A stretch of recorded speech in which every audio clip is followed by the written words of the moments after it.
Welcome back my YouTube channel Hominid History Hub 2, where we journey back into the distant past to uncover the untold stories of our early ancestors and the creatures they lived alongside. In today's episode, we travel 2 million years into the past to witness an extraordinary encounter. How Homo Habilis, one of the earliest members of our genus, confronted a massive 20-foot serpent while trying to protect prey from its deadly coils. 2 million years ago, the African landscape was a patchwork of open savannas, river valleys, scattered woodlands, and rocky outcrops.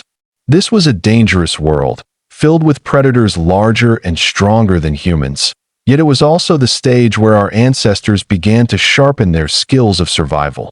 Homo habilis, often called the handyman, earned this name for their ability to craft simple stone tools. These tools became essential for cutting meat, breaking bones, and defending themselves in an unforgiving environment. But life was never just about tools. It was about strategy, awareness, and teamwork. In this world, giant reptiles still posed a serious threat. Among them were massive pythons and constrictor-like serpents that could grow up to 20 feet long. These snakes hunted by stealth, striking with lightning speed, coiling around prey, and crushing the life out of them before swallowing them whole. The story begins near a shallow watering hole where prey animals gathered during the dry season. Antelope, pigs, and even small hominids approached the banks to drink. But lurking in the reeds was a serpent, coiled and patient, waiting for the perfect chance to strike at a young antelope stepped too close, and in a split second, the serpent lashed out. Its muscular body wrapped around the animal, pulling it to the ground. The struggle was brutal, as dust and reeds filled the air.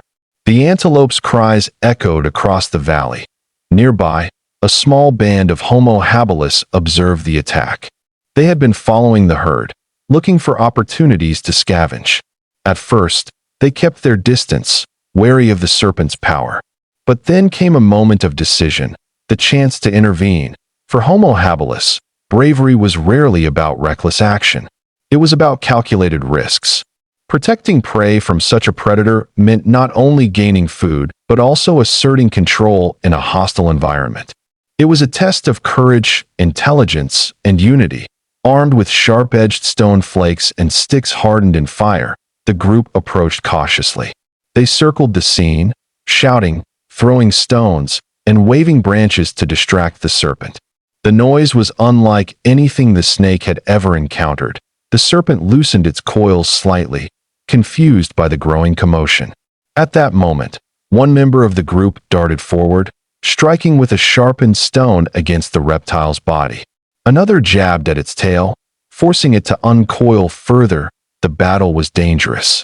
The serpent hissed and lashed out, its mouth gaping wide to reveal curved fangs. A single strike could have ended a life. But Homo habilis used speed, numbers, and determination to keep the serpent at bay. Slowly, the antelope wriggled free, staggering to its feet. It bolted into the distance, leaving behind only dust and broken reeds.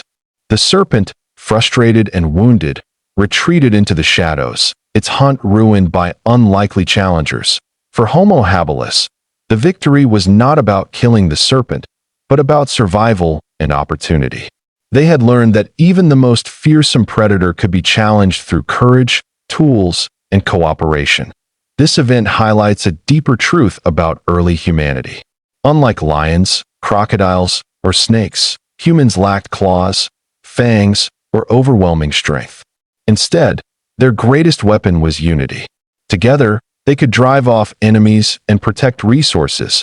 The survival of Homo habilis often depended on their ability to read situations quickly. By saving the antelope, they not only disrupted a predator, but also secured future chances to scavenge or hunt similar prey. This was the dawn of human dominance through intelligence rather than brute force. The encounter also reflects the emotional bonds that were beginning to shape our species. Cooperation required trust, communication, and a sense of responsibility to the group. These qualities, born out of necessity, laid the foundations for human society, The 20-foot serpent remained a reminder of the dangers hidden in the ancient world. Yet Homo habilis had proven something vital. They were no longer passive victims of their environment. They were active players, shaping outcomes through action. Each victory, however small, contributed to the slow rise of human resilience. Facing predators and surviving against the odds forged the path toward becoming masters of the environment. The bravery of Homo habilis in moments like this would echo through millions of years of human evolution. Today, when we look back at the ancient landscapes of Africa, we see more than just fossils and bones. We see stories of struggle, courage, and ingenuity. The tale of Homo habilis and the great serpent is one such chapter, reminding us of the spirit that still lives within humanity. Thank you for joining us on this journey back in time.